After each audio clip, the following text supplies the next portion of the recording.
Hola, bienvenidos. Que lo sepan, este programa es de ustedes y de nosotros, de quienes quieren escuchar, ver, opinar, razonar. Aquí no anestesiamos a nadie. Queremos que se informen, que se incomoden, que aplaudan o se molesten, da igual, pero que sientan. Esto es periodismo independiente, no infalible pero libre. Un espacio que busca la verdad, piensa en el bien común y no se casa con nadie. Hay pautas, sí, transparentes, sin condicionamientos. Aquí la ética no se negocia, se habla fuerte y claro. Y recuerde, a esta hora, la del Mono López, hay muchos programas en el dial, pero como este, para bien o para mal, ninguno.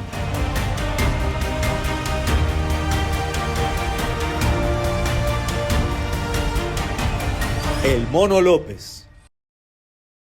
Básicamente la hemos invitado a Solanda para que comentemos a propósito de la decisión la posesión de la nueva presidenta del Consejo de la Judicatura, Mercedes Caicedo. He leído de todo un poco, ¿no? Por un lado, se habla de que su currículum es bueno, es una persona preparada que tiene experiencia. Sin embargo, el punto principal, tal vez en este momento, tiene relación en el cómo llega a ese cargo, ¿no? Y ahí vienen los cuestionamientos a propósito de que acaso ella no sabía o acaso no se ha enterado. Presumo que sí, y entonces parece que no le ha importado que ella asuma el cargo cuando la persona que le correspondía estar ahí simplemente fue marginada, ¿no? Entonces, por ahí no sé si quiere empezar, ¿cómo evaluar estas dos situaciones? Bienvenida. Gracias, Andrés. Buenas tardes al programa de ustedes y también a la audiencia tan importante que les sigue día a día. Gracias.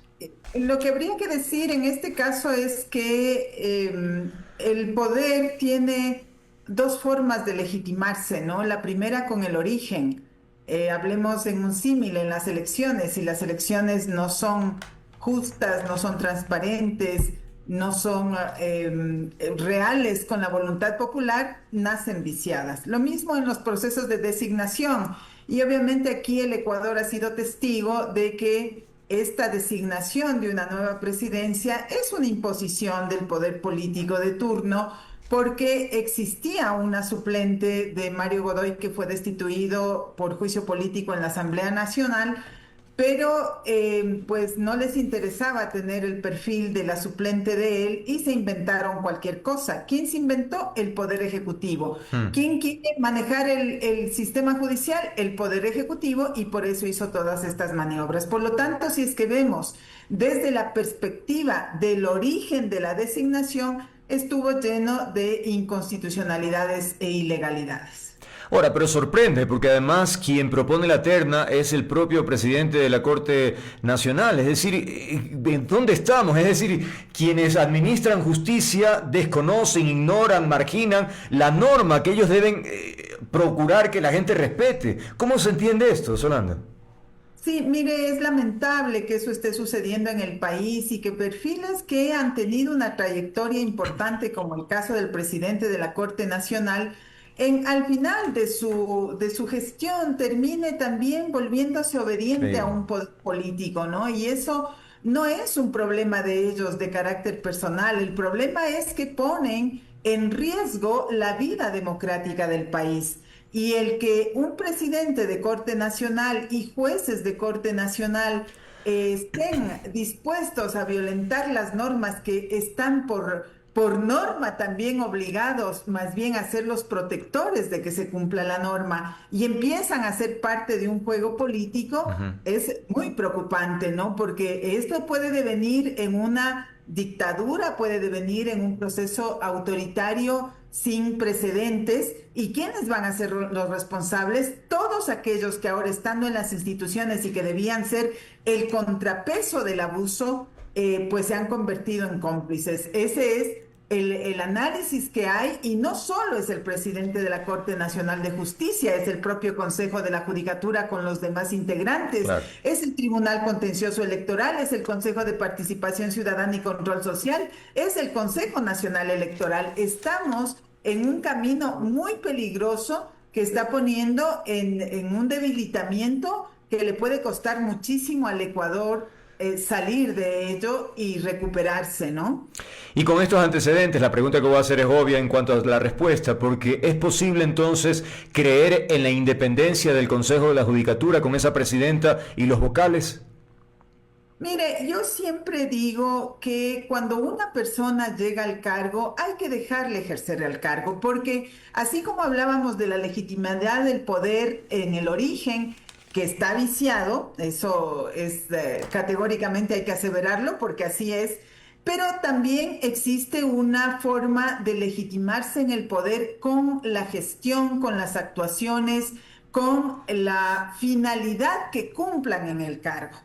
Entonces, puede ser que nos dé una sorpresa la doctora Mercedes Caicedo y que el día de mañana encontremos una conducción independiente, una conducción alejada del poder político, que actúe correctamente en los casos de control disciplinario, que no persiga, que sea que sea justa en conducir un consejo que separe a quienes hay que separar de la función judicial porque le están haciendo mucho daño, que ponga, por ejemplo, en el orden del día rever la designación del fiscal general del Estado, que también fue uno de los actos del Consejo de la Judicatura irregulares.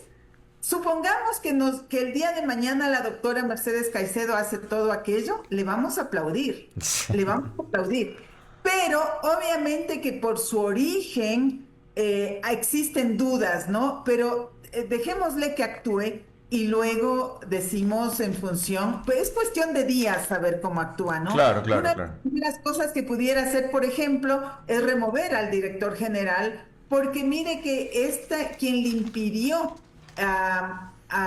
digamos, uno de los que actúa aparte del ministro del Trabajo, quien también actuó para impedir que llegue la señora Alexandra Villasís, cuya designación y cuyo cargo de suplente era la que tenía habilitado el cargo de titularizarse, fue el director general del Consejo de la Judicatura y sigue allí. ¿Cómo es posible que se abrogue funciones y pida él por sí mismo, sin tener ningún sustento legal, que se active el proceso de designación en el Consejo de Participación Ciudadana? Entonces, hay muchas formas de valorar inmediatamente que ella llegue al cargo de cuáles son los propósitos que tiene. Y luego en la agenda que tiene el Consejo de la Judicatura, seleccionar jueces de Corte Nacional de Justicia, hacer evaluación, seleccionar jueces de segundo nivel y de primer nivel, fiscales, etcétera. También vamos a ver cómo actúan. O llega la gente que realmente tiene méritos y que es destacada en el país,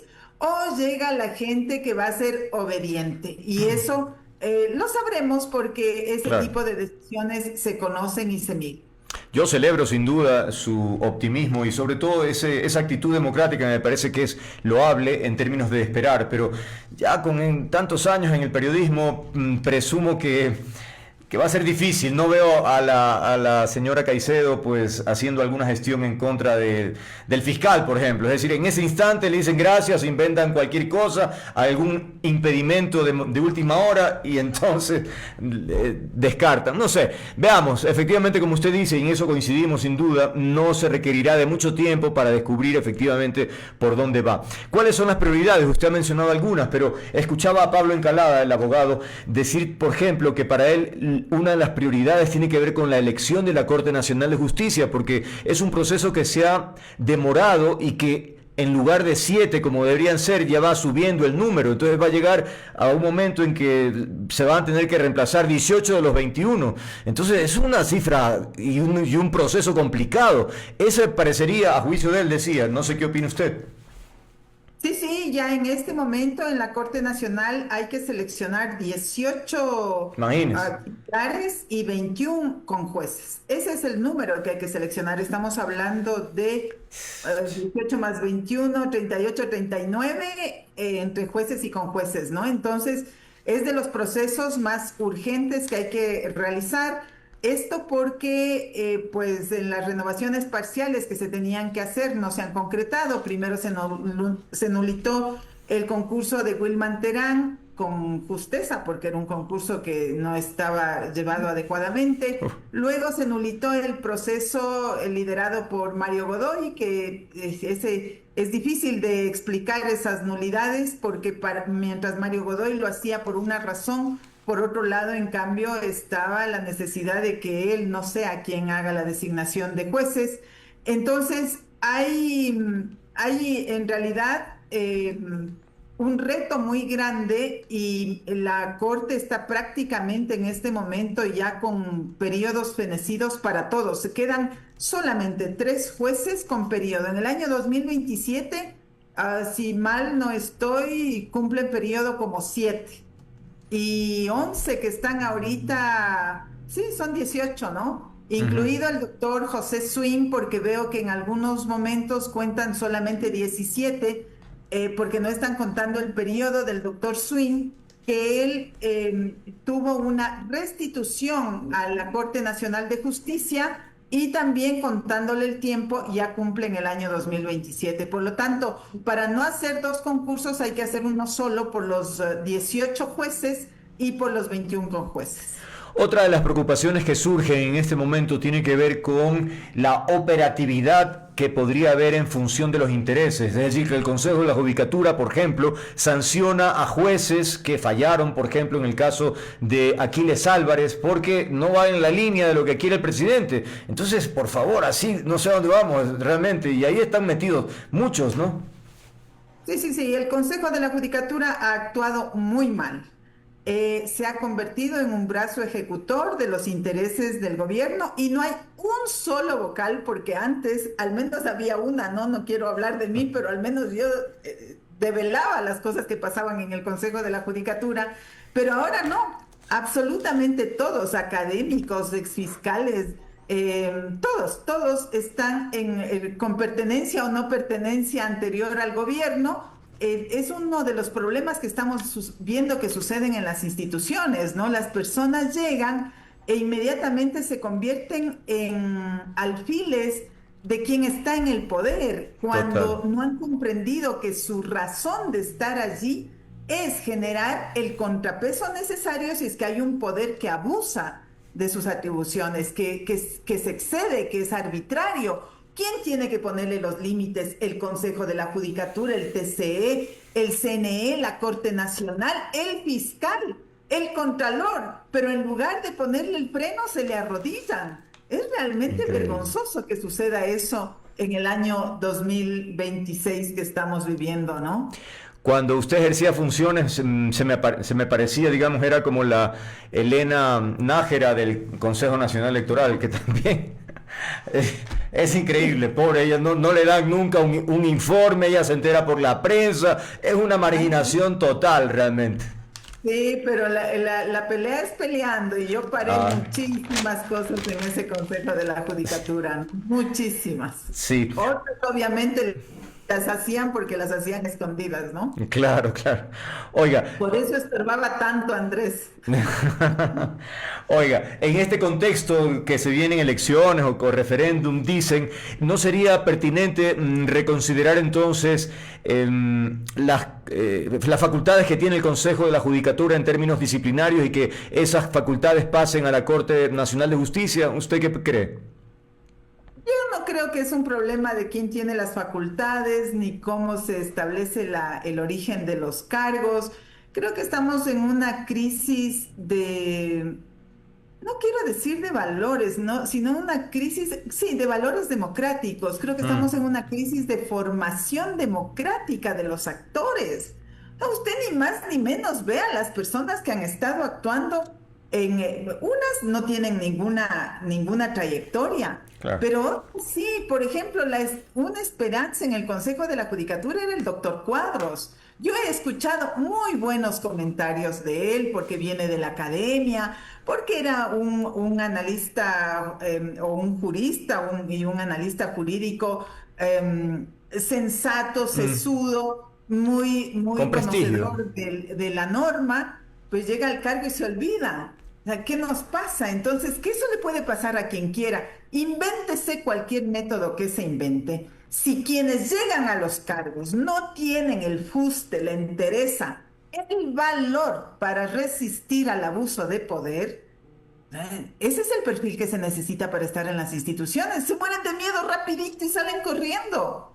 No es así, pues, ¿no? O sea, pero también esto es una muestra de nuestra crisis de los partidos políticos, de la organización política en general, porque la organización política además le da fuerza a la persona que está en un cargo, le da respaldo para que no se sienta solo. Entonces ahora se han convertido los grandes cargos del Estado, que no son para beneficio del que está en el cargo, sino para beneficio del país, se han convertido casi en la oportunidad laboral para resolver los problemas personales.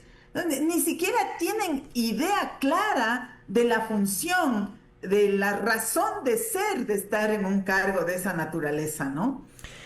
El economista Larco, a quien lo pusieron sin saber ni cómo ni por qué, que estuvo al frente del Consejo de la Judicatura, hizo una rendición de cuentas. Alguien se la tiene que haber pasado y entonces él leyó que, por ejemplo, en el 2025 hubo 991 procesos, se emitieron 446 sanciones a servidores que cometieron faltas, se destituyó a 102 servidores judiciales, etcétera, etcétera. Insisto, no sé si habrá logrado tener un alcance de lo que significa eso o cómo es el proceso, pero en fin, él leyó, básicamente, ¿no? Pero en el tema del presupuesto dice que el Consejo de la Judicatura devengó el 99.3% del presupuesto existente al haber ocupado 350 millones de dólares. Sin embargo, todavía existe una brecha de 200 millones y por lo tanto eso refleja las precarias condiciones de muchos juzgados en el país. Sí, a ver, en parte tiene razón, porque así son las cifras en el Consejo de la Judicatura. Si ha ejecutado el 99% es porque se ejecuta en pago de salarios, no es que hay ninguna inversión en modernización. Okay. La única inversión de modernización que hizo el señor Mario Godoy, que fue el que gobernó el año 2025, fue contratar una de las ISO.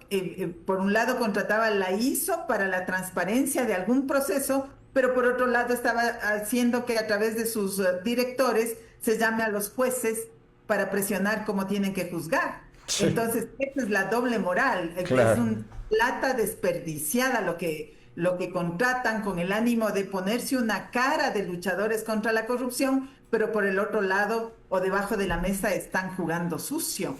Entonces sí, o sea, el presupuesto se ejecuta en pago de salarios, pero no hay ningún proceso de modernización, ni siquiera se han hecho las evaluaciones, no hay concursos y para eso no hay recursos.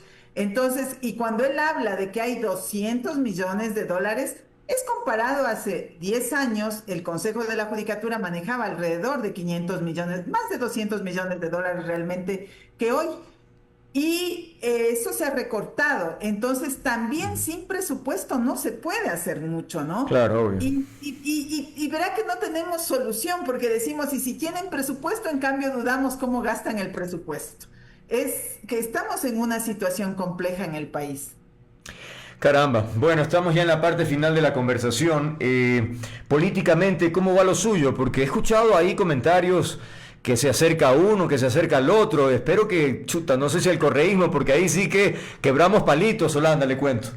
No quiebre palito, Andrés. Yo siempre he sido una mujer que trato de vivir democráticamente. Y hoy lo democrático es condenar lo que le están haciendo al correísmo, quitarle, siendo la primera fuerza política que han cometido errores, nadie dice que no, nosotros fuimos opositores, usted sabe, pero quitarle el partido político porque quieren ganar las elecciones sin tener mérito, sino jugando con la trampa, hiriendo al competidor, al jugador del súper desleal. Contrario. Eso es totalmente antidemocrático y perfila un modelo autoritario. Por lo tanto, lo correcto es reclamar eso. Y si se llama correísmo, pues es correísmo. A mí me han invitado a trabajar en la Comisión de Niñez en la Asamblea Nacional y acepté. Está presidida por la doctora Viviana Veloz, asambleísta, que es del correísmo. Estoy trabajando en temas de niñez y adolescencia, pero yo tengo mi propia opinión y a veces creo que más radical que ellos mismos en el contexto político que estamos viviendo. Pero bueno, en todo caso es alguien que efectivamente va a lograr ese asesoramiento que se espera, ¿no? Cuando va un Y además profesional. aspiro que por su espíritu democrático no rompa palito Andrés. No, bueno, le soy franco, yo ya, o sea, si acaso llegase a intentar invitar a un correísta, no me aceptan, ¿no? Porque claro, han seguido efectivamente mis críticas, mis observaciones, y yo también tengo descartado, no invito, pero si eventualmente, el último que invité hace relativamente poco tiempo fue a Lazo, Javier, lo invité para hablar de la coyuntura, pero no contestó ni siquiera, entonces ya eso está claro, no hay distancias, pero bueno, celebro, Pero insisto. me puede invitar a mí y yo estoy trabajando Chuzo, es que me con cuesta una decir Solanda, representante del asambleísta correísmo. de la RC. Puchica. Bueno, vamos a ver. Ok. Vea, este país tiene que empezar a, todos, de los dos lados, en la medida que vivamos en esta polarización absurda, no hay perspectiva posible para el país, ¿no? Pero los dos lados tienen que sujetarse a las reglas y a las normas, no Claro. querer ganar las elecciones sin Ah, tener por el favor supuesto. popular. Con la Claro, por trampa. supuesto. Sea quien fuera, uno tiene que criticar eso. Claro, ni ensañarse con el opositor político para Correcto. meterlo en la cárcel y humillarlo. O sea, eso es una cosa Así es. deleznable, ¿no? Totalmente. Así es. No, en ese sentido sí, a mí a veces hasta a mí me dicen correísta porque digo esas cosas, pero no, o sea, evidentemente hay que mantener, como usted dice, o sea, no se puede permitir aquello, ¿no? Pero vaya, nada más lejano que yo me acerque a ese movimiento, pero bueno, por ahora agradecerle mucho a Solanda Goyes, abogada, ex vocal del Consejo de la Judicatura, actualmente entonces vocera, a ver si lo logro decir, de la comisión de no sé qué, del correísmo. No soy vocera, soy asesora. Asesora, perdón, asesora ¿de qué es comisión? Comisión de Niñez y Adolescencia Comisión de de la Niñez. Asamblea Nacional, donde se tratan temas bonitos. Bueno, listo, gracias Holanda por haber estado aquí, que tenga una buena tarde.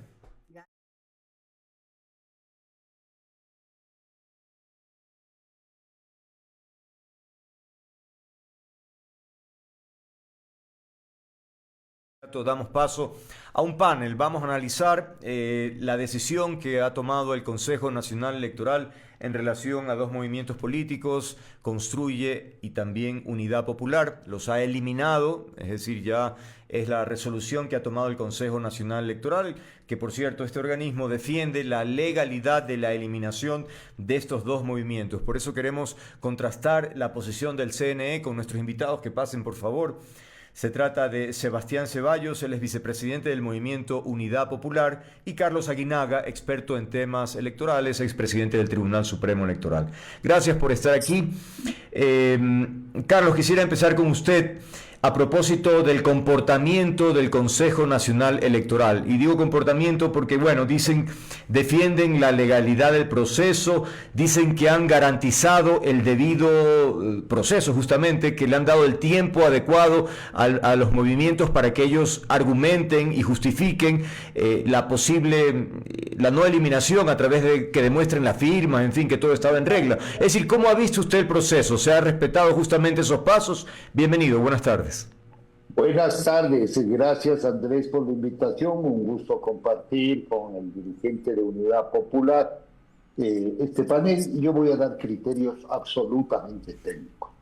A mí no me corresponden los criterios de carácter político, sino establecer si este procedimiento adoptado o no por el Consejo Nacional Electoral tiene visos de legalidad o no tiene visos de legalidad. Y al respecto, el artículo 327, numeral 7, si bien es cierto, establece una causal de extinción. Hay varias falencias. La primera falencia es que el Código de Democracia no establece el procedimiento para establecer cuál es el mecanismo para determinar la pérdida del 50% de afiliados permanentes o de adhesiones permanentes o de afiliados. No hay. Tampoco el Consejo Nacional Electoral, en base a la facultad reglamentaria que le da la Constitución, artículo 218, ha reglamentado este artículo. Esta causal no ha reglamentado, no ha dicho, voy a comprobar de la siguiente manera la pérdida de las afiliaciones o de las adhesiones. ¿No es cierto? En esa omisión estamos desde el 2009, que no han dictado el reglamento general al Código de la Democracia. Entonces aplican la discrecionalidad según su criterio y ahí vienen los problemas, ¿no es cierto? Y el tercer elemento es que si ellos hicieron una depuración de la base de datos de afiliados o de adhesiones simples, de adhesiones permanentes, esa base de datos de origen no tiene legitimidad, porque cuando se constituyeron los partidos y los movimientos, se contrataban empresas que van recolectando las firmas y hay muchas firmas falsas, duplicados, mucho uso de identidad y realmente el registro de afiliados que tiene el Consejo Nacional Electoral y en el que se respaldan las organizaciones políticas adolece de legitimidad. Y en cuarto lugar, tenemos que también observar a las organizaciones políticas que a través de sus representantes en la Asamblea no han hecho las debidas reformas al Código de la Democracia, dándole un exceso de discrecionalidad a la autoridad electoral. Y ese exceso convierte en abuso, y el abuso convierte en perjuicio, porque la obligación de una autoridad electoral es garantizar que todos compitan en condiciones de igualdad, ¿no es cierto? Y para eso tienen que regularse adecuadamente. Y el quinto tema es la responsabilidad democrática, la responsabilidad institucional del Consejo Nacional Electoral. ¿Cuándo debe proceder a los procesos de extinción de las organizaciones políticas? Apenas se acaba el proceso electoral. No tiene que esperar que se una con el otro, porque se va a contaminar lo político con lo técnico. Y es lo que está ocurriendo. Okay. Eso es lo que puedo indicar preliminarmente, mi querido Andrés. Perfecto, anoto algunas ideas que quiero contrastar luego, pero ahora, Sebastián, entonces, el CNE les proporcionó a ustedes 10 días para que demuestren que el CNE estaba equivocado. ¿Qué pasó? ¿No lo lograron? Hola Andrés, qué gusto, es un honor siempre compartir contigo en este espacio. Un abrazo a Carlos. Yo creo que con lo que Carlos acaba de decir, no me queda nada más que ratificar lo que él ha dicho. Creo que el único error que tiene es la chompa que tiene puesto. Coincido, coincido. De ninguna manera. Coincido totalmente. Yo le iba a dejar al último ese comentario, pero ya que lo has dicho. De ninguna manera. No hay cómo. Desde el punto de vista técnico es completamente científico y acercado a la norma lo que él ha dicho. Andrés, y quiero comentarte algo más para solamente ratificar lo que ha dicho Carlos. Nosotros pedimos al Consejo Nacional Electoral que nos digan cuántos son los desafiliados para ver cuál es el número de disminución que existía. Y en todo este proceso, con firma del doctor Santiago Vallejo, secretario nacional del Consejo Nacional Electoral, lo que nos han reportado es que tenemos 1.400 desafiliados en los últimos 6 años. Creo que debemos ser del partido con menos número de desafiliaciones.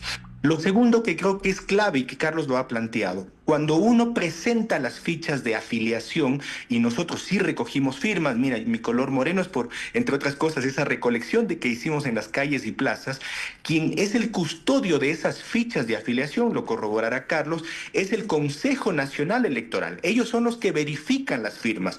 En nuestro caso incluso lo hicieron con grafólogos cuando verificaron las firmas de la Unidad Popular y también antes del Movimiento Popular Democrático, porque recuerda que es una fusión. Y ahora se les ocurre a estas dos personas del Consejo Nacional Electoral que no tenemos el número de afiliados suficiente y que son 170,000 los que disminuyeron, pero no nos dicen dónde están. Y lo tercero, que es muy importante a propósito del quinto tema que ha planteado Carlos, que es el hecho de que es un proceso extemporáneo. Y digo esto además porque el mismo artículo 327 dice en su último inciso que no se podrá cancelar a una organización política 120 días antes de la convocatoria de elecciones. Esos 120 días fueron el 3 de abril. El 3 de abril feneció, el CNE dejó de ser competente para cancelar a cualquier organización política y resulta que se reúnen el día de ayer, entre gallos y medianoche, y 2 personas deciden la cancelación de una organización política, insisto, fallando contra ley expresa. Y lo que más me llama la atención, y seguramente Andrés tú podrás revisar, es la intervención que hace el vocal Merino, que dice expresamente que aunque la ley le prohíbe hacer eso, él está obligado a hacer y cancelar una organización política. Debería regresar ni siquiera al curso de preuniversitario, sino al colegio, a la escuela, a saber leer, porque tú sabes mejor que yo y mucho más, Carlos, que en derecho público solamente se puede hacer lo que está escrito y por lo tanto no podían cancelar a ninguna organización política, lo cual en esta parte me salgo de lo técnico para decir y rematar de que tienen una obsesión y tienen una orientación de Carondelet para eliminar toda competencia política de cara no solamente a las elecciones seccionales, sino también de cara a la consulta popular, Andrés y Carlos. Carlos, bueno, a propósito de la última parte que ha dicho Sebastián, yo estoy seguro que ese vocal sabe leer, pero evidentemente la presión política es mucho más potente, así que puede haber leído cualquier cosa que le haga exactamente lo mismo, ¿no? Pero Carlos, lo que yo quiero entender es si hay una constancia de que 1.400 ciudadanos se desafiliaron, ¿dónde están los 169.000? Es decir, ¿no le correspondía al Consejo Nacional Electoral decir, bueno, aquí está la firma de los señores que ya dijeron no quiero estar aquí? ¿Cómo se justifica eso si no hay el papelito? Exactamente, la carga de la prueba no es de la organización política, es de quien adopta el procedimiento y la resolución, porque si no está establecido un procedimiento para determinar la pérdida de afiliados y se estableció un procedimiento técnico, ad hoc o lo que sea, a quien le corresponde aprobarse es al Consejo Nacional Electoral, porque lo único que hay es las desafiliaciones. Entonces, tendrá que decir, muy bien, en el cotejamiento de las 200.000 firmas de Unidad Popular o las tantas que construye, las firmas que están aquí no coinciden con las firmas que están acá, por tanto son falsas, les hemos dado de baja en base a este informe pericial. Facilito hubiera sido, claro. Pero como no existe, no han dictado un procedimiento, sino que es absolutamente discrecional y subjetivo, entonces viene una resolución que afecta los derechos de las organizaciones políticas. Los ciudadanos, la sociedad en general, claro que quiere que haya menos organizaciones políticas, pero para que le ocurra, tiene que haber un marco de legalidad y de procedimiento. Ya sabemos que está mal configurado este sistema de partidos políticos del Código de la Democracia, que no existe, claro. No hay sistema. Pero hay pocos partidos que hacen militancia. Unidad Popular hay que reconocerle siempre. Es un partido de extrema izquierda que tiene una militancia permanente, como el PD, hoy como Unidad Popular. Pero hay otros que no tienen ni pies ni cabeza. Totalmente. Pero Carlos, permítame interrumpirlo, porque quería señalar el tema de la discrecionalidad del Consejo Nacional Electoral, porque, a ver, si puede hacerlo es porque se lo permite la norma, es decir, no es ilegal, es un abuso, pero no es ilegal, es así, porque de lo contrario, ¿cómo es que estamos de testigos de piedra de que se cometan abusos y no hay poder humano que le diga al Consejo Nacional Electoral que no lo haga porque está infringiendo la norma? Es decir, ¿quiere decir que esos abusos están dentro de la ley o qué? No, o sea, no se pueden permitir los abusos, los excesos de poder, el abuso tiene que ser impugnado. Para eso está la justicia electoral, para corregir a través de las sentencias. El otro problema es si la justicia electoral le está o no consintiendo al Consejo Nacional Electoral, ¿no es cierto? Ese es el otro problema, y eso pasa con el calendario electoral. Cuando el legislador, el asambleísta, la clase política, al dictar la norma le da la facultad de decir una campaña podrá durar hasta 45 días, y dice, bueno, yo voy a decir que dure 2 o que dure 15. O sea, no tiene sentido lógico. Cuando la ley tiene que decir periodos absolutamente objetivos y claros. Claro. Entonces, si yo le traslado esa discrecionalidad a la autoridad para fijar los montos de promoción, para poner el calendario electoral, para el proceso de extinción, le estoy dando un poder que está desnaturalizando la esencia de la democracia. Comprendo. Ahora, Sebastián, el panorama se ve complicado, ¿no? Porque ustedes van en el Tribunal de lo Contencioso, sabemos que ese tribunal va a estar en la línea absoluta del Consejo Nacional Electoral. La siguiente etapa es la Corte Constitucional.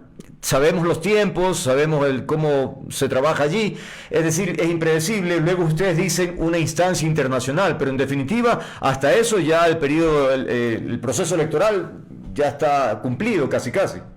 Bueno, pero vamos a ver, Andrés, porque vamos a ver si los jueces del Tribunal Contencioso Electoral se atreven a ratificar semejante barbaridad. Y sumo algo más que seguramente Carlos no conocía, pero que pongo al debate. Resulta que ayer nosotros presentamos la recusación de 2 vocales del Consejo Nacional Electoral, Diana Tamaín y José Merino. Y esa recusación debe ser tratada porque todo ciudadano o toda organización política en este caso tenemos derecho a tener un juez imparcial. Resulta que esta recusación ni siquiera se trató en el Pleno. Se lee la recusación, se lee o se escucha un informe técnico del Departamento Jurídico del Consejo Nacional Electoral, pero al final no se vota si es que estaban en contra o a favor de esa recusación. Y todos sabemos, por lo tanto, que este solo hecho hace que esa sesión sea nula. Lo segundo, se ha violado efectivamente el debido proceso, por esto que Carlos ha señalado, la carga de la prueba. No puede ser que la carga de la prueba esté en la unidad popular. Cuando uno presenta, insisto, las fichas de afiliación, confía de buena fe, por supuesto, en el ámbito de la administración pública, en el Consejo Nacional Electoral, de que ellos guarden, dispongan esas fichas de afiliación que validen a una organización política. Fíjate tú qué tremendo lío en el que se está metiendo el Consejo Nacional Electoral, y no creo que el contencioso ratifique, pues nosotros incluso tenemos acceso a lo que se denomina como fondo partidario. Hace 3 meses atrás, con firma y rúbrica del secretario jurídico y del Departamento de Organizaciones Políticas, dicen: la Unidad Popular tiene derecho a fondo partidario por haber cumplido con todos los ítems que se reconocen como tal. Imagínate tú que ahora nos digan entonces que no, que estamos cancelados. Hemos participado, Andrés y Carlos, en todos los procesos electorales, así como en la consulta popular. ¿Cómo es que recién se dieron cuenta que disminuimos el número de afiliados y afiliadas? Están, Andrés, están, Carlos, montando un fraude electoral de cara a las elecciones del 2026. Y esta es la verdad. Un fraude electoral se monta cuando proscriben organizaciones políticas, UP, la RC, Construye, cuando proscriben a candidatos como el candidato a alcalde de Guayaquil, más allá de afectos o desafectos, o como lo han hecho con la prefecta del Guayas o como el alcalde de Portoviejo, cuando adelantan elecciones sin razón alguna porque resulta que el niño les cayó, pero es el niño de Carondelet, en realidad es el que le cayó encima. Por lo tanto, estamos frente a una inseguridad jurídica que pone al centro la transparencia de la función electoral. Y cuando tú tienes finalmente para configurar el fraude un Consejo Nacional Electoral que no brinda transparencia y al contrario, más bien está de parte del poder, estás configurando todas las condiciones para crear un fraude electoral monumental nunca antes visto en la historia de este país. Carlos, tú decías al inicio que querías hablar desde el punto de vista técnico, pero no te puedo desaprovechar a propósito de una reflexión de corte político-social, que es importante, porque nos ha dicho Sebastián, efectivamente, nos ha recordado el tema del adelanto de las elecciones. Yo le agrego la prisión del opositor político. RCE ya no existe en este momento, y los otros 2 están eliminados. Es decir, ¿ante qué estamos? ¿Un gobierno que le teme a quien piensa diferente o que le puede hacer sombra en una elección y cualquier argumento es válido entonces para sacarlo de la contienda? A ver, de ahí la importancia de que quienes integran los órganos electorales tengan autonomía, tengan independencia, tengan objetividad para poder parar esos excesos o cualquier tipo de influencia o injerencia externa. Entonces, cuando uno tiene un órgano electoral sólido, donde se puede parar al poder político la injerencia partidaria, esto no ocurre. No tiene por qué ocurrir. Pero el problema es el diseño. Este diseño, ¿quién lo hicieron? Lo hicieron en Montecristi. Es el que nos ha generado todo este daño terrible a la democracia. Un código de la democracia mal formado, ¿no es cierto? La gobernación electoral mal diseñada, no, los procesos de designación, de integración de los órganos, de todo, a través de este quinto poder, Consejo de Participación Ciudadana, que no han servido para nada, sino para debilitar la institucionalidad. Y obviamente, si en mis actos y resoluciones se afectan a organizaciones, hoy están unidos todos estos factores, y estos factores le están pasando factura a la débil democracia que tenemos. Más allá de quién gane o no quién gane, porque ganar en la forma que han ganado, por ejemplo, en otras sociedades, como Hungría o la misma Rusia, ¿no es cierto?, proscribiendo la participación amplia de ciertos sectores que sí tienen representación, eso afecta en sí mismo la democracia, le contamina desde luego al gobierno de turno, ¿no es cierto? Porque dicen, a ver, aquí hay todos estos elementos que están afectando y que están direccionando que detrás de esto hay una mano negra, y esa mano negra ya genera desconfianza en el proceso electoral, desconfianza en el sistema democrático, y aumentamos el cansancio de los ciudadanos. Entonces viene el debilitamiento total de las instituciones, ¿no? Okay. Entonces, esta es una guerra permanente. Este es un país de locos, una democracia de locos. Esteban, quisiera retomar el tema de la recusación. ¿Qué pasa? O sea, ante esto, el Consejo tendrá que pronunciarse, y si no lo hace, si se desentiende, si no lo toma en cuenta, ¿qué va a pasar? Es decir, y si finalmente sí se recusa, ¿qué significa? ¿Que hay que repetir esa votación? Significa que la sesión es nula, Andrés, y ante eso, insisto, no creo que los miembros del Tribunal Contencioso Electoral vayan a fallar.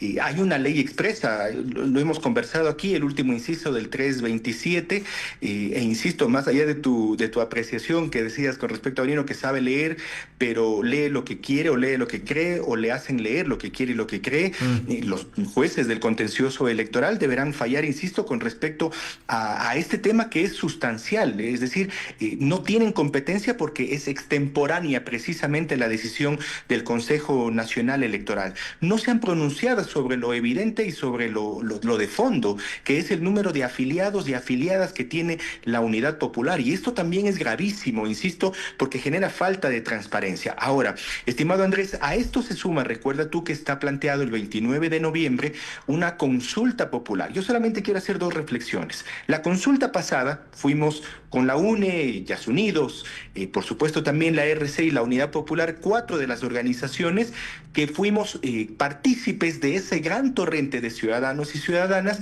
que estuvimos por el no. Imagínate ahora esas 4 organizaciones políticas fuera del espectro en una consulta popular que pretende concentrar el poder y que, entre otras cosas, Andrés, pone al centro, por ejemplo, que la señora Diana Tamaín pueda prorrogarse en sus funciones. Es la presidenta del Consejo Nacional Electoral, me corregirá Carlos, que más años ha estado en funciones de la función electoral, valga la redundancia. Va a cumplir 8 años. Va a cumplir 8 años, pero con esta consulta que plantea el presidente Noboa, podría prorrogarse aún más.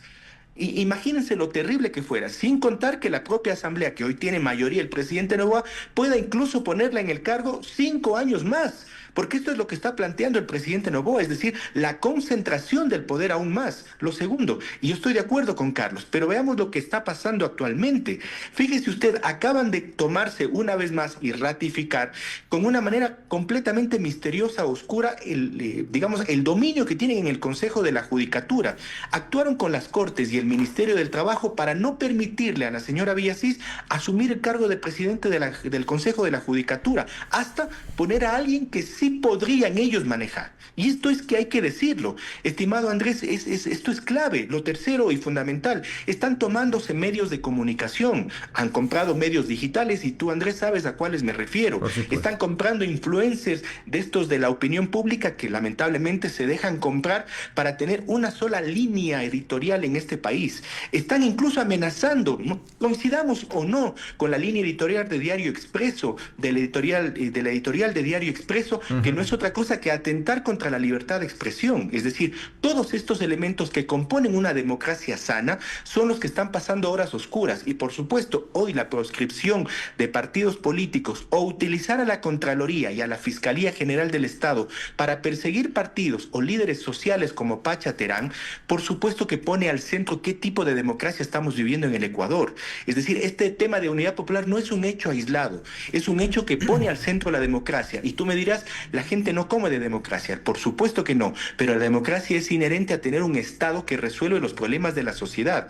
Y un gobierno autoritario precisamente es un reflejo de las condiciones económicas que vive un país. Mientras más condiciones económicas bajas, casi sin lugar a dudas, es sinónimo de tener un gobierno autoritario para eliminar la resistencia o, por supuesto, la oposición.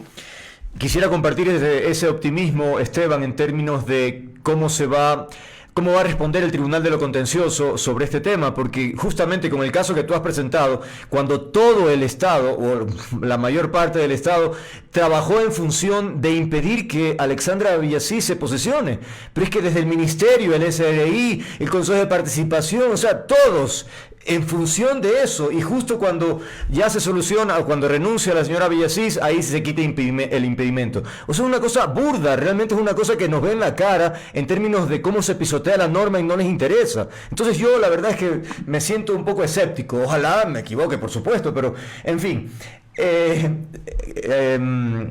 Carlos, en este contexto, me gustaría analizar un poco lo que ocurrió en el Consejo Nacional Electoral a propósito de la votación sobre este tema, porque, por ejemplo, el vicepresidente Pita argumentó problemas de conectividad y no participó. O sea, sinceramente, yo digo, algo tan importante, ¿cómo es posible que se argumente que no tiene conectividad? O sea, pero es una burla. O sea, el vicepresidente no se puede conectar y entonces viene toda la triquiñuela para organizar aquello, ¿no? Luego hablaremos de unos votos que también me llaman la atención, pero por ejemplo, este tema, ¿qué opinión le merece? A ver, la democracia digital, por ejemplo, para elegir en primarias, es una farsa. La democracia digital para gobernanza pública es una farsa, porque vienen el que maneja la plataforma, ¿no es cierto?, permite o no permite la expresión, y les da la oportunidad de echarse una pantalla para ver si me conecto o no me conecto, cuando debe haber la responsabilidad de actuar. Ni siquiera deben haber abstenciones, es a favor o en contra, porque son temas graves, ¿no es cierto? Entonces, la abstención también es un bamboleo. Deberían hacer, vota sí o vota no. Eso debería ser lo correcto, ¿ya? Entonces, aquí lo que me parece es que están eludiendo la responsabilidad pública, ¿no es cierto?, quienes no se conectan, quienes se abstienen, se tratan de lavar la imagen un poquito y me abstengo, cuando frente, si es ilegal, es ilegal. Hay que votar en contra, no hay que estar dándose las vueltas. Pero aquí viene ya también, como insisto, en el tema del diseño. Antes las organizaciones políticas manejaban el registro y notificaban a la organización electoral. Hoy se dejaron mangonear y quien maneja el registro es el Consejo Nacional Electoral. Y a nombre de eso ha pasado de partidos de papel, partidos de alquiler, firmas falsas. Ahora eliminan 2 organizaciones, mañana pasará lo que le dé la gana, al que no me gusta. De una vez yo me vengo y le digo, ya no tienes partido. Entonces, claro, cuando tenemos un sistema que nos sirve como este, debemos cambiarlo integralmente. Ok, ahora Carlos, explíqueme, porque a ver, cuando se presenta la moción para aprobar el informe que recomendaba la cancelación de Unidad Popular, bueno, Atamaín y Merino, por supuesto, votaron a favor, y los consejeros Nájera y Cabrera votaron en contra, pero Nájera solicita la reconsideración y ellos cambian, tanto Cabrera como ella, y se abstienen. ¿Eso qué efecto produce? Luego viene el voto dirimente de Atamaín, explíquenos, por favor. A ver, el voto dirimente es cuando la votación se ratifica 2-2. Entonces, Muy bien, se ratifican en la votación, quiere decir que yo voy a dirimir entre los dos. Claro. Pero si en el rato que hay la reconsideración o dice, y solo hay 2 votos a favor y ya no hay más votos, ¿no es cierto? No hay mayoría nomás. Así de sencillo. Claro. Porque tendría que mantenerse la posición de votar no también en el tema de la reconciliación, en contra, y los otros a favor de la reconsideración. Entonces hay paso a dirimir. Yo no puedo dirimir con mi silencio, ¿no es cierto? Entonces, ni tampoco puedo admitir que solo tengo 2 votos a favor y el otro está silenciado, entonces dirimo. Entonces, esos son los juegos de este parlamentarismo institucional que ha permitido aquí en el Consejo de la Judicatura hacer estas mañoserías. Pero la abstención, ¿qué significa? No quiero votar, que me abstengo de tomar una posición. ¿Qué significa? No, la abstención es ni sí ni no. No soy de aquí ni soy de allá, como dice la canción. ¿Ah? Ya, ok. Sebastián, te cambié de nombre hace un ratito, disculpa. No es que sí. Bueno, ahora bien. Estás como el Consejo Nacional Electoral. Cambiando. Bueno, en todo caso, ¿cuál es tu perspectiva en todos estos panoramas, estos escenarios que estamos analizando? Algún rato también la calle es una opción. Por supuesto, y antes de entrar al tema de lo del 1 de mayo, Carlos y Andrés, quiero comentarles algo. Aparte de lo que ha dicho Carlos, es risible lo que pasa, porque en realidad el Código de la Democracia dice que entrará el voto dirimente cuando hay 2 votaciones y que las 2 sean iguales. Pero si en la primera votación hay 2 en contra y en la segunda votación hay 2 abstenciones, no son 2 votaciones iguales. Es decir, esa es otra ilegalidad. Increíble. Y es otra expresión de la nulidad. Y lo segundo es, como bien ha dicho Carlos, y me parece que es un argumento muy válido, la abstención quiere decir ni a favor ni en contra. Es decir, si uno mira lo que significa la doctrina en términos de lo que es el derecho de abstención o el derecho al voto a la abstención, es no tengo una opinión sobre ese particular que motiva a la administración pública la votación. Por lo tanto, no podía existir el voto dirimente. Sumado a una serie de irregularidades de cómo convocaron a la consejera Kronfle, cómo no convocaron a la consejera Nájera cuando inició el proceso. Es decir, es una serie de irregularidades que, insisto, ratifican esto que decimos de que el Consejo Nacional Electoral, perdóname el término, Andrés, es una alfombra de Carondelet, es una sucursal de Carondelet. Por eso, evidentemente, como tú dices, vamos nosotros a ir al Consejo Nacional Electoral una vez que nos notifiquen, no lo han hecho todavía, para pedir la corrección al propio Consejo Nacional Electoral y luego iremos en movilización, por supuesto, al contencioso electoral. Este 1 de mayo están convocadas todas las organizaciones y creo que será un grito en la calle, no de desesperación, no solamente de corrección, sino también un grito en la calle de que necesitamos del presidente de la República más democracia. Un país que se construye desde la diversidad, un país que se construye escuchando las voces, no puede construirse de la forma en que este país se pretende construir. Es decir, alterando instituciones, es decir, atropellando procedimientos, atropellando organizaciones sociales, es decir, encarcelando a los líderes sociales. Nosotros, Andrés y Carlos, saben bien, ya vivimos esta historia, ya nos conocemos este cuento y sabemos cómo termina. Tanto para nosotros, a nosotros nos devolvieron el partido luego de aquello, y los otros que tuvieron que incluso salir del país porque no pudieron sostener esa narrativa en el Ecuador. El Ecuador nunca ha sido un país de tiranos, nunca ha aceptado las dictaduras fuertes. Este ha sido un país que se ha construido, insisto, desde la diversidad y desde lo pluricultural. Esto no es otra cosa más que un capítulo más nefasto de la historia democrática, entre comillas, del país, que por supuesto estoy seguro será revertido en el contencioso. ¿Y por qué tengo esperanza, Andrés, en el contencioso? No tanto por la esperanza en las instituciones, sino porque en el Estado de Derecho, en las leyes, nos enseñaron a creer a todos y todas. Y por supuesto, porque creo que en el Ecuador se ha dado una avalancha de solidaridad desde la derecha.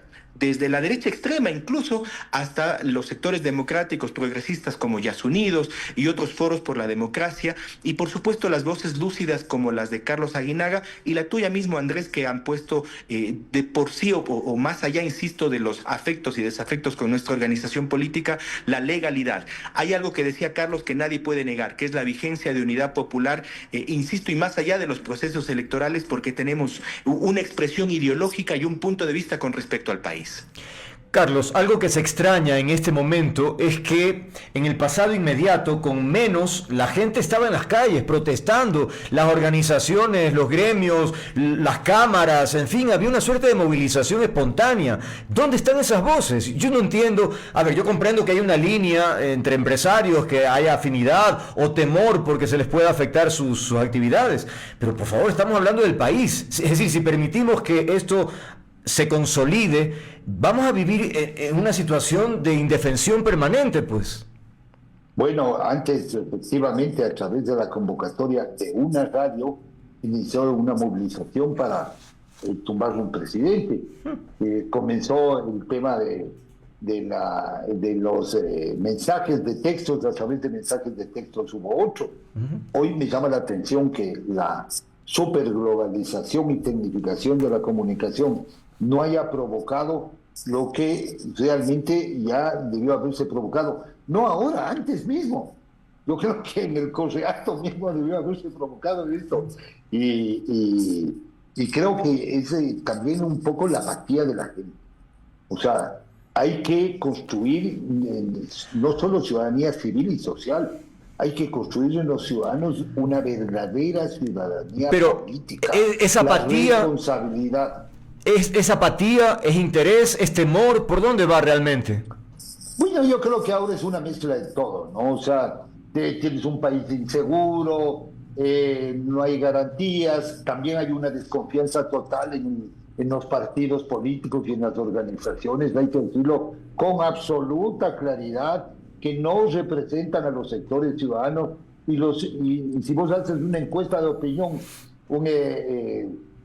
un estudio más profundo, vas a ver que los ciudadanos no están de acuerdo, porque no son democráticos, porque no hay una vinculación del ciudadano con la organización que les represente a la democracia, porque la política se ha convertido en un negocio, ¿no es cierto? Los niveles de corrupción a los que ha avanzado, a todo nivel, nacional, gobiernos seccionales, alcaldías, prefecturas, concejales, todo es relación de poder y de negocio.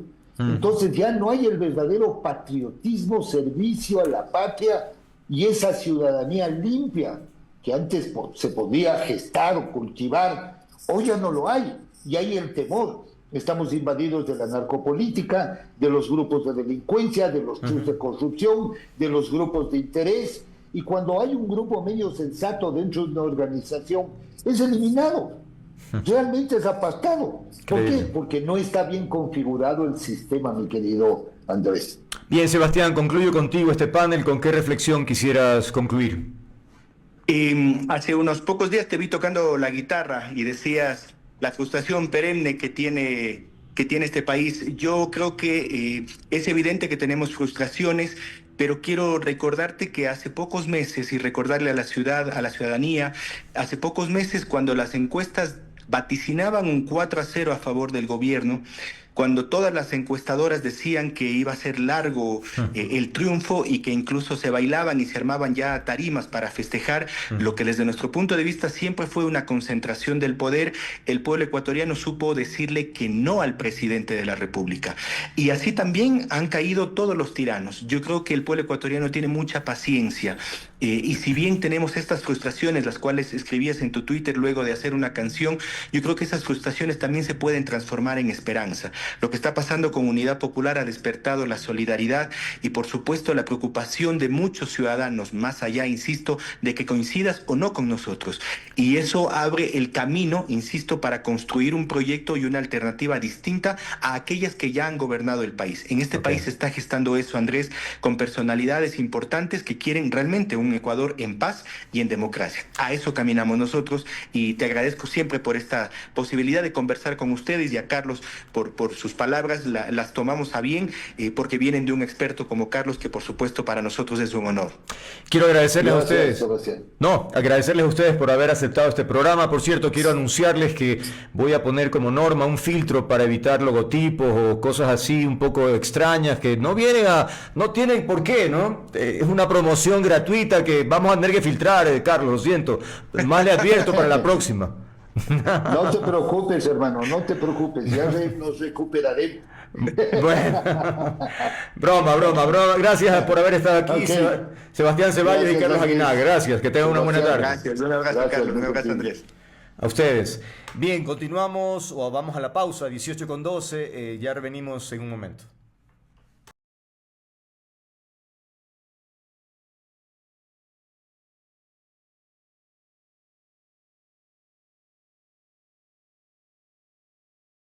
El tema de la tecnología, ¿no? De lo que significa el reto para el país de formarse, de conocer, de investigar todo lo que significa el fenómeno de la tecnología en este momento, cosa que no está ocurriendo, y por eso nos preguntábamos hacia dónde va la educación en el país, ¿no? Y no tenemos una respuesta clara. Al contrario, el horizonte no se ve muy provechoso, digamos, ¿no? Bueno. Quiero unir eso al panel que vamos a tener en este momento cuando son las 17:38. Si están nuestros invitados, que pasen, por favor, porque vamos a conversar sobre justamente eso, un fenómeno de la tecnología y de la comunicación, y de cómo ese fenómeno finalmente impacta en la vida de las personas y de tomar decisiones, quién sabe hasta de qué tipo, ¿no? Es decir, porque es algo que hasta que logremos descifrar su contenido, si es falso o verdadero, pueden pasar muchas cosas. Entonces, por eso nos ha parecido interesante el trabajo realizado por Ecuador Chequea, este portal de investigación, a quien hemos invitado a Yalilé Loaiza, él es editora de este portal, y a José Rivera Costales, él es docente de Comunicación y Tecnología de la Universidad Andina Simón Bolívar. ¿Por qué? A propósito de esta investigación, digo que ha hecho Ecuador Chequea con la foto donde sale el expresidente Uribe con el presidente Daniel Noboa, dándose la mano, en un contexto evidentemente muy sensible para Colombia a propósito de las elecciones y la rivalidad pues brutal que existe entre Petro y Uribe, cosa que también se traspasa fronteras, ¿no? Porque Noboa ha tomado partido de alguna manera también a favor de algunos candidatos allá en Colombia. En fin, lo cierto es que esta fotografía, que por cierto recordemos, ahí está, ¿no? Esta fotografía que aparentemente es inofensiva, pues resulta que no era actual. Es decir, se vendió la idea de que, caramba, en este contexto tan terrible, ahí tienen ustedes a Uribe y Noboa haciendo cosas raras y en fin. Y resulta que es una foto antigua y que ha sido tergiversada en su interpretación. Así que Yalilé, quisiera empezar contigo para que nos cuentes un poquito cómo fue el proceso, qué fue lo que hicieron para demostrar que efectivamente era falsa la foto. O sea, la foto no es falsa, sino el contexto. Sí, bueno, buenas tardes Andrés, buenas tardes José, qué gusto poder estar acá. Lo que hicimos fue dos tipos de análisis. El primero fue la verificación de una narrativa que se generó, que era que esa foto había sido tomada horas antes de la imposición de aranceles por parte de Ecuador a Colombia, que sabemos que se da dentro de esta guerra comercial que tienen ambos países. Uh-huh. Obviamente esa interpretación o esa información era completamente falsa, porque esa foto es probada que es de noviembre del 2024. Y también hicimos, y esto me parece que es algo muy importante dentro de la verificación de datos, entender cómo circularon ese tipo de narrativas. Esto lo hicimos en un explicativo a través de un análisis digital de las publicaciones en X, que fue donde principalmente se difundió esta fotografía por parte de Gustavo Petro y también por parte de otros actores como el expresidente Rafael Correa. ¿Qué hicimos en este caso en específico? Es decir, tratamos de entender quiénes fueron los actores principales en la difusión de este relato, qué relatos se formaron, porque hubo un relato principal que fue, el lanzado por Petro y luego replicado por el expresidente Correa y los militantes del socialismo del siglo XXI y militantes de la Revolución Ciudadana, etcétera. Y hubo un contrarrelato que en cambio venía del oficialismo, de cuentas asociadas al oficialismo y también de actores vinculados a la derecha. Entonces, allí se generaron dos corrientes que en ninguna de ambas se daba una interpretación, digámoslo así, objetivo neutral del caso, ¿ya? Y esto es importante porque ambas corrientes lo que hicieron fue reafirmar la creencia de sus seguidores. Claro. En volumen no hubo tanta producción de tweets, es decir, nosotros vimos que hubo entre 300 y 400 tweets generados en 72 horas, pero fue tanto la concentración, digamos, o tanta la difusión que dieron en este caso Petro como Rafael Correa, que tienen millones de seguidores, que esto pudo alcanzar una audiencia muy grande. ¿Se podría darle el beneficio de la duda a Petro de haberse equivocado y haber publicado eso pensando que era real? ¿Es posible aquello o tú consideras que es una estrategia clarísima? A mí me parece que cuando hablamos de narrativas desinformantes, donde entran estas narrativas que pueden ser engañosas, es decir, que ocupan elementos reales, tergiversados, con el propósito de inducir al error, esto no es, en general, no es algo inintencional, es decir, Comprendo. no es un error. Porque aquí cabe la pregunta, ¿por qué difundir una foto del 2024 en el 2026, en el contexto además en el que se la difunde, en medio de un conflicto entre ambas naciones, en medio de las elecciones que está en el proceso electoral que vive Colombia? ¿Por qué? Esa es la pregunta. Y luego, como digo, ninguno de los dos relatos se centró en hablar sobre qué estaban haciendo realmente, sino que simplemente fueron interpretaciones sobre, por ejemplo, la línea de Petro, Rafael Correa y otros, fue el lobby de Miami, el pacto de Noboa con con Uribe, el caso, por ejemplo, Rafael Correa decía la patria de Noboa es Miami, etcétera. Un poco este discurso. De acuerdo, de acuerdo. Digo, no convencía, no trataba de convencer a sus seguidores, simplemente reforzaba la creencia.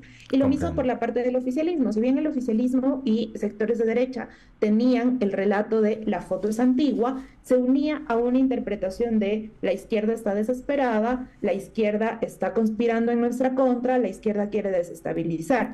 Algo que ambas interpretaciones, y con esto cierro, no se pueden dar así de la nada solo por la existencia de una fotografía. Lo único que muestra la fotografía son dos personas dándose la mano. Claro. Todo lo que podamos deducir después es una especulación. De acuerdo. José, ¿cuál es tu interpretación? ¿Cuál es tu lectura de este episodio después de todos los argumentos que nos ha dado Yalilé? Realmente, gracias Andrés, Yalilé, qué gusto compartir panel contigo. Lo que estamos asistiendo en este momento es a este tipo de narrativas en las cuales cuando hay este sesgo de confirmación de algo que yo creo, que algo que yo pienso, lo amplifico y no me preocupa si es real y no me preocupa si en este caso es un contenido que ya circuló en el 2024, sino que con que confirme lo que yo creo o con que especule en el sentido de validar mis creencias, lo que yo pienso y de atacar al adversario, finalmente en marketing político, este sesgo de confirmación hace que yo, dentro de mi burbuja, comparta el contenido. Pero además, si es que esto confirma lo que yo creo, tiene mayor alcance, tiene mayor, en este caso, impacto dentro de mi grupo específico. Y ahí vemos en el análisis que realiza, en este caso, el portal de verificación, que cómo se configuran varios o cómo se confabulan varios grupos en los cuales utilizan el mismo contenido, tanto para atacar, cuanto para defender, tanto para poder influir o incidir en la política. Y claro, el timing político en este sentido tiene muchísimo impacto. Es decir, lo que necesito en este momento es atacar al presidente Noboa y aparte una fotografía no me preocupa que sea antigua, pues digo que hay una agenda escondida dentro de lo que yo quiero hacer o dentro de la alineación del Estado ecuatoriano con Miami o con Estados Unidos. Entonces, ahí te das cuenta cómo, a pesar de no haber manipulación con inteligencia artificial con la imagen, pero sí hay manipulación en el discurso, claro, en cómo yo fortalezco mi discurso a partir de un contenido que ya está publicado hace algún tiempo.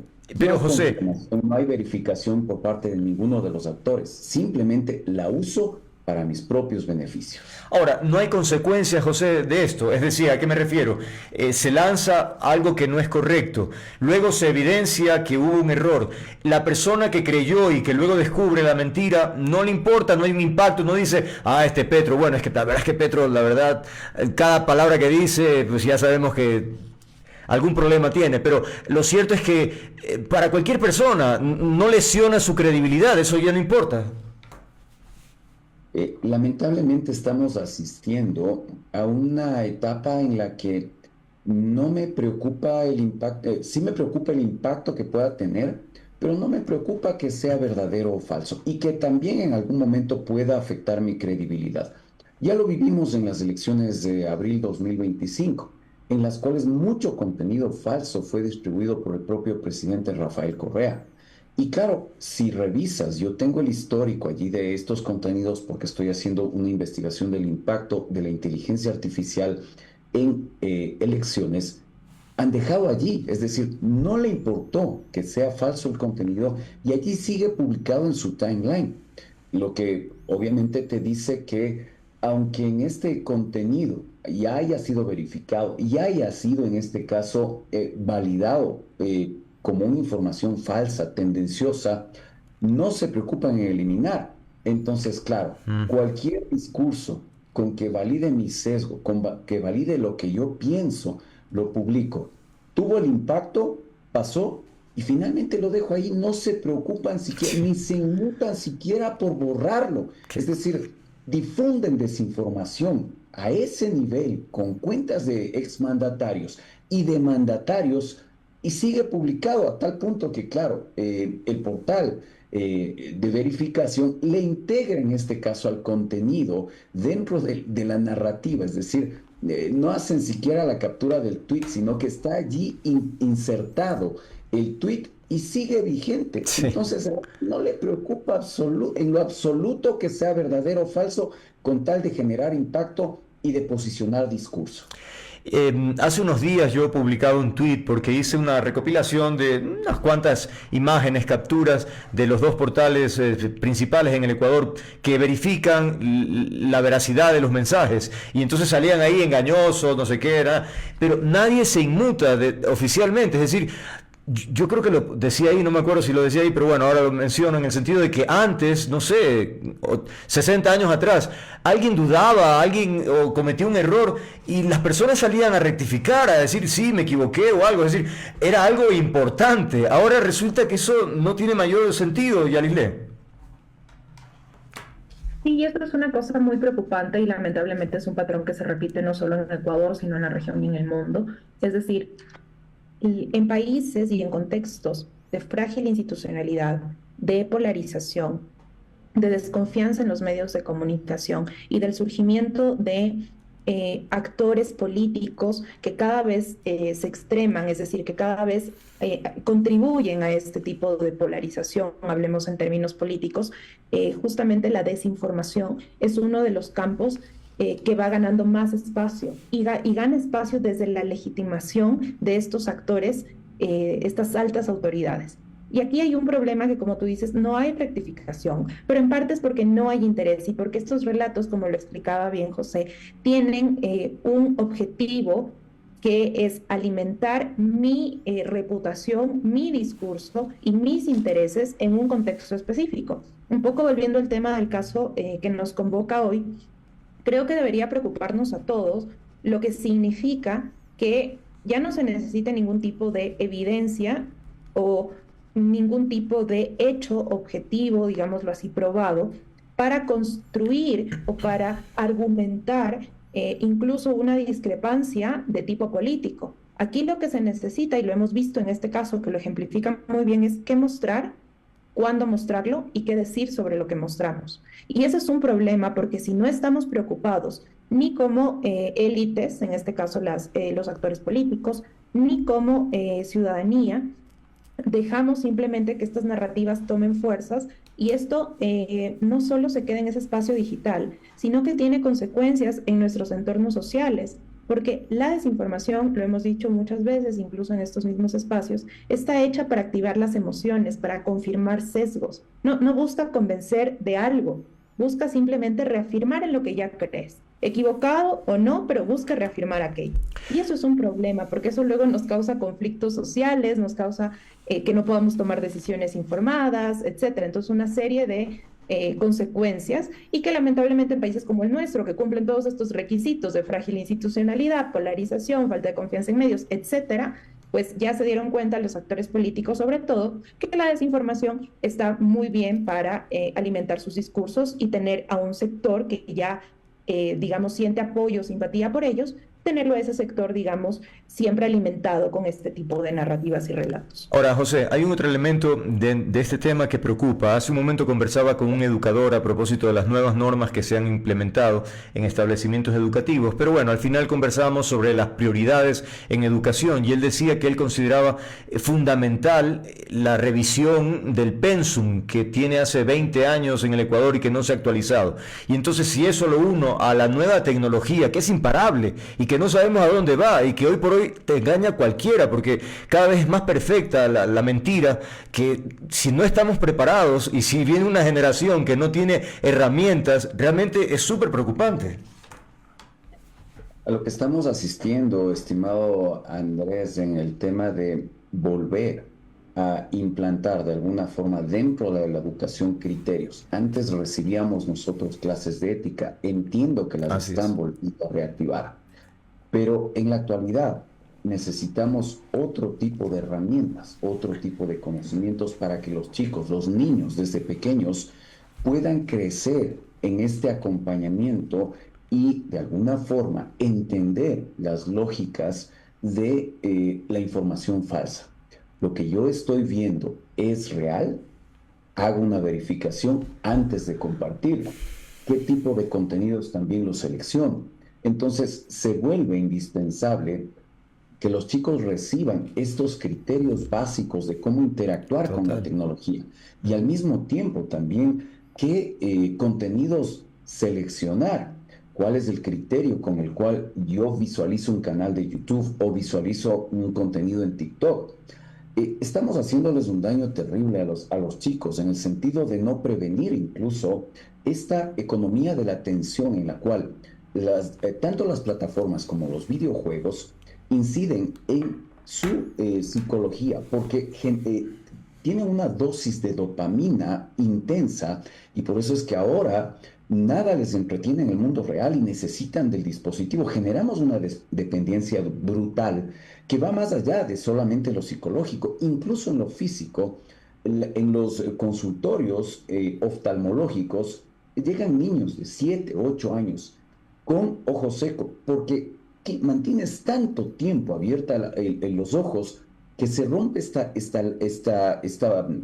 capa de lágrimas que después terminas en problemas súper graves, tanto psicológicos cuanto fisiológicos. Increíble. Y todo hace parte de este problema que es la tecnología con una presencia permanente en sus vidas y sin criterio.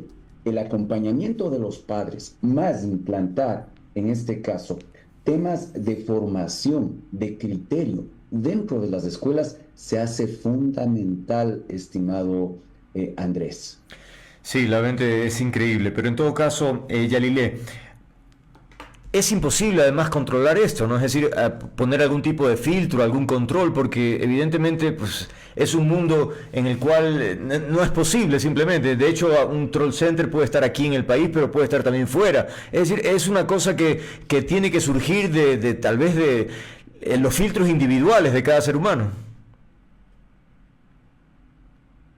Perdón, sí, exactamente. Por eso se habla de que la lucha contra la desinformación no puede recaer únicamente en los periodistas, sino es una corresponsabilidad ciudadana. ¿Qué significa esto? Que todos deberíamos tener en esta era la capacidad de poder entender qué tipo de información estamos consumiendo y cómo esta información puede tener, por ejemplo, estas características de ser engañosa, falsa, estar manipulada, etc. En ese sentido, creo que es importante empezar también a pensar en la alfabetización mediática como una responsabilidad incluso que debe ser ejecutada a través de políticas públicas. Les cuento rápidamente, tuve la oportunidad hace una semana de estar en Alemania, justamente en un taller sobre desinformación, y una cosa que a mí me sorprendió y me pareció lindísimo que sucede en Berlín, es que tienen centros para educación mediática, centros gratuitos, en distintos distritos, donde las personas, desde niños y adolescentes, sobre todo está enfocado en niños y adolescentes, pueden ir a entender de forma lúdica cómo, por ejemplo, revisar contenidos que pueden ser falsos, cómo tener seguridad digital, y los padres de estos niños y adolescentes también reciben, digamos, formación de manera gratuita. Y esto es un proyecto educativo, es decir, no parte, digamos, desde la comunicación o desde el periodismo, que es, digamos, quienes aquí, en cambio, en Ecuador impulsamos este tipo de talleres o de educación, sino que esto parte de docentes que están completamente habilitados para poder dar este tipo de educación más lúdica para estos públicos que son más jóvenes, y esto es algo que está financiado directamente por el gobierno, digamos, en este caso de Berlín, o sea, porque usted sabe, en Alemania es un estado federal, entonces, en este caso, en Berlín tienen estos media centers y funcionan muy bien, con buenos resultados. Entonces, sí creo que tenemos que empezar a buscar una forma en la que podamos articular, digamos, lo que sabemos los periodistas, lo que saben los educadores, lo que también la política pública a través de los gobiernos locales, incluso centrales, puede hacer, y darle también a las personas las capacidades del siglo XXI que requieren ahora. Claro. Y en ese sentido, José, se me ocurre que este sistema que nos ha contado Yalilea ya en Berlín, disminuye el morbo por el tema virtual, es decir, porque hoy por hoy, como muchos padres no saben cómo manejar este tema, dicen, bueno, te prohíbo, lo cual, bueno, dentro de todo está bien, pues, si no sabes qué hacer, no vas a utilizar el celular hasta que tengas, yo qué sé, 12 años, 13 años, lo vas a usar por tiempos, pero si desde pequeño empiezas a tener familiaridad y comprendes de qué se trata, va a resultar una cosa normal, me explico, no como la ansiedad que genera el mundo virtual y yo quiero entrar y ver qué es y porque la gente te habla. Me explico, hay que atacarlo por ese lado también, José, ¿no? Totalmente, estimado Andrés, pero estamos justamente viendo lo que está sucediendo con legislación en varios países. Ya Australia puso edad mínima para poder ingresar a las redes sociales. Algunos países de Europa, Finlandia, están debatiendo y están implementando ya reglamentos, normas para el acceso en ciertas edades. Claro. Sin embargo, ¿qué es lo que está sucediendo? Lo que ha sucedido es que los chicos empiezan, o el rato de validar, toman la fotografía de su hermano mayor y la presentan para poder seguir ingresando a las redes. Es decir, hay un engaño también por parte de los chicos, y esos son valores en ese sentido para que ellos respeten estas normas. Pero ahí viene el criterio, el acompañamiento. Estamos asistiendo justamente a una transición tenaz del mundo de la adopción de las nuevas tecnologías. Y sí, hay que capacitarlos en temas digitales para que puedan enfrentar al mundo real. Ese acompañamiento es indispensable por parte de los padres, por parte de la escuela, por parte de la sociedad.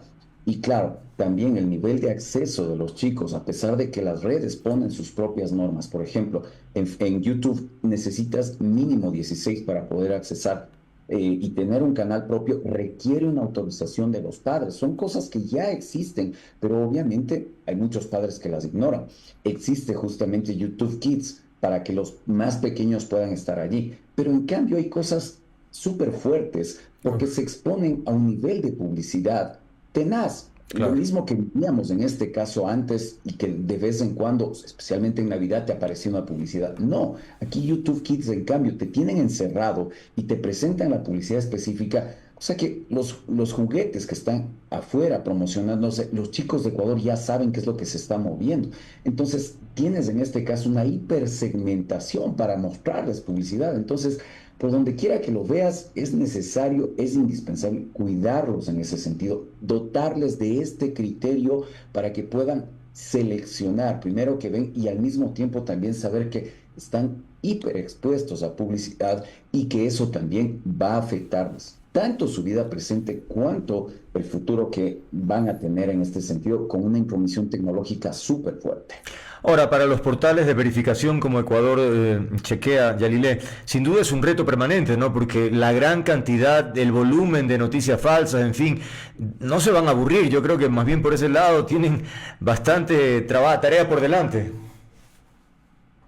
Sí, y justamente ese es uno de los, digamos, de los grandes retos, porque la producción de esos contenidos desinformativos, por una parte, y luego también las declaraciones que dan las autoridades, por otra, son muchas veces sujetos de verificación, es decir, que podemos verificarlo. El problema es que humanamente es imposible verificar a todos. Sí. Por ejemplo, en TikTok se suben 34 millones de videos diarios y es una de las plataformas donde hemos detectado mayor desinformación. Incluso hay cuentas que se encargan específicamente de hacer deepfakes, es decir, crear anchors incluso con inteligencia artificial que todo el tiempo están difundiendo desinformación de todo tipo, incluso conspiraciones sobre temas climáticos, de todos los temas que se puedan imaginar. Entonces, y eso se suma a lo que pasa también con las autoridades, que es otra cosa que tenemos que verificar. Y allí confluyen varios factores, por ejemplo, la falta de acceso a la información, por ejemplo, la falta de vocerías. Y por eso digo, es una responsabilidad que nos llama y que nos convoca a todos. Es decir, como ciudadanos que estamos en esta era, debemos tener capacidades para esta era. Es decir, en este momento es indispensable tener este tipo de capacidades. Y solo como para dejarte un ejemplo de nuestro trabajo que hacemos, sobre todo en el tema de que es un poco más, que toma un poquito más de tiempo, que es la parte de verificación del discurso público. En este año, es decir, en estos 4 meses, hasta ahora abril, hemos hecho 114 verificaciones. ¿Cómo funcionan este discurso público que nosotros hemos verificado? Apenas el 23% es cierto. El inverificable es 27%, los falsos y engañosos son el 29% y los imprecisos el 21%. Es decir, que en general solo tenemos un 23%, casi 1 de cada 4 declaraciones que son ciertas. Las demás o son inverificables, o son falsas, o son imprecisas, o son engañosas. Increíble. Y esto nos da cuenta también de lo que decía hace un momento. Esto no solo nos afecta a nivel de discurso, de apreciación política o de coste político, lo que se quiera, sino que si como ciudadanos tenemos la información completa, no podemos demandar mejores políticas públicas, no podemos votar mejor, no podemos tomar mejores decisiones incluso en nuestros núcleos familiares. Entonces, como dices, tenemos un gran reto, sobre todo cuando hacemos verificación de datos.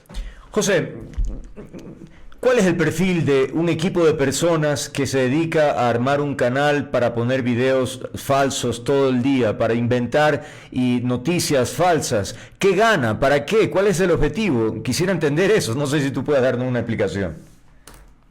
Andrés, lo que hemos visto nosotros en el tema político, finalmente, el desinformar te genera a ti o te valida lo que tú estás en este momento tratando de posicionar como discurso político en este momento. Entonces, claro, las deepfakes ahora se logran de una forma súper sencilla. Hay aplicaciones que te permiten hacerlo de una forma muy fácil, crear un avatar a partir de una foto. O yo te hago en este momento, Andrés, una captura de pantalla. Te coloco en una herramienta como, primero, puedo ponerte el fondo que quiera y eso lo hago todo con inteligencia artificial. Ya no necesitas ni siquiera de un diseñador gráfico para editar la fotografía. Y luego te subo en una aplicación como HeyGen, en donde puedo crearte el avatar hablante.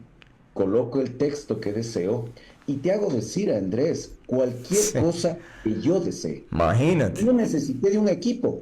Lo hice yo solo como docente. Yo hago este tipo de pruebas frente a mis estudiantes para que vean lo sencillo que resulta, en este caso, generar un contenido falso y manipular, en este caso, a la opinión pública, haciéndote decir cualquier cosa, estimado Andrés. Entonces, claro, cuando tú me preguntas de un equipo, es algo tan sencillo y a veces ni requiere pago de licencias para poder hacerlo. Antes sí, los contratabas por fuera y todo.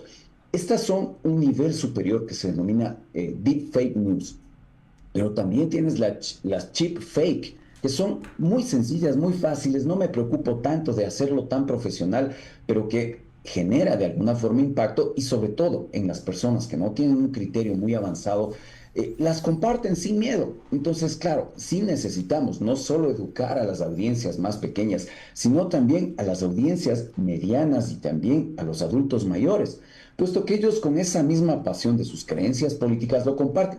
Y claro, después, cuando hace Yalile, en este caso, la verificación, te dice, este video obviamente viene a ser algo muy, muy básico de una generación de información falsa. Pero la gente lo comparte. ¿Por qué? Porque simplemente valida lo que yo pienso. Entonces, ya esto de hablar de equipos de desinformación, sí los hay. En elecciones vimos muchísimo, pero sobre todo vimos amplificación algorítmica. Eso es decir, no solamente genero el contenido, sino que le meto pauta desde Miami, desde fuera, para que no configures una infracción electoral y lo difundo masivamente. Por eso es que YouTube se volvió, en este caso, una de las arenas de batalla súper fuertes a favor e en contra. Y luego veías que ellos mismos pautaban contenidos de desinformación, pero también pautaban contenidos a favor del candidato. Entonces decías, o sea, ¿cómo van dejando la evidencia? Lo raro es que después todo desaparecía, pero finalmente vas haciendo capturas y vas haciendo el estudio de cuál fue el impacto en ese sentido con desinformación falsa, especialmente para influir en decisiones políticas. Es ahí lo más grave, porque por último, ya, realizas algún tipo de desinformación como en este momento, que ya es medio coyuntural para afectarle al presidente. Pero en las elecciones ya ves cómo puedes influir a partir de un contenido emocional para validar este contenido, este sesgo de confirmación, y después vas y votas o cambias tu voto para poder llegar en este caso al poder. Allí lo grave, estimado Andrés, del nivel de desinformación al que podemos llegar. Increíble. El tiempo se nos ha acabado, Yalile, no sé si quieras concluir, cerrar con alguna idea, menos de un minuto, pero... Sí, bueno, yo nada más quisiera cerrar diciendo que la desinformación es un fenómeno que no va a desaparecer, que debemos, como digo, tener responsabilidad, tanto periodistas, ciudadanos, actores de opinión, en poder detectarla. Y finalmente que si algo no entendemos, tenemos que buscar nuestras fuentes más creíbles, más oficiales, en las que más creemos para poder no convertirnos en agentes desinformadores. Nada más cierro con eso, que me parece que es sumamente importante para las audiencias. Bueno, yo les agradezco mucho por esta conversación. Sin duda, en esta última parte estaba pensando, si el día de mañana hacen un avatar de mí y salgo hablando, no sé, pues maravillas de los políticos o del prófugo Correa, yo creo que ahí nadie se va a creer. No sé, capaz que haya alguien, ¿no? Pero a mí me da un ataque si me veo yo hablando ahí bien de algún político. Ya ha pasado. Ya No ha pasado, contigo, ¿no? pero sí ha pasado con analistas que en entrevistas como estas les han cambiado la voz y les han dicho decir otras cosas. Así que si alguna vez detectas algo de eso, si nosotros lo detectamos, pues haremos la verificación debida. Perfecto. Bueno, muchísimas gracias nuevamente por haber estado aquí, Yalile Loaiza y José Rivera Costales. Que tengan una buena tarde. Gracias por estar aquí. Gracias, Andrés. Buenas tardes. Gracias a ti. A ustedes. Buenas tardes.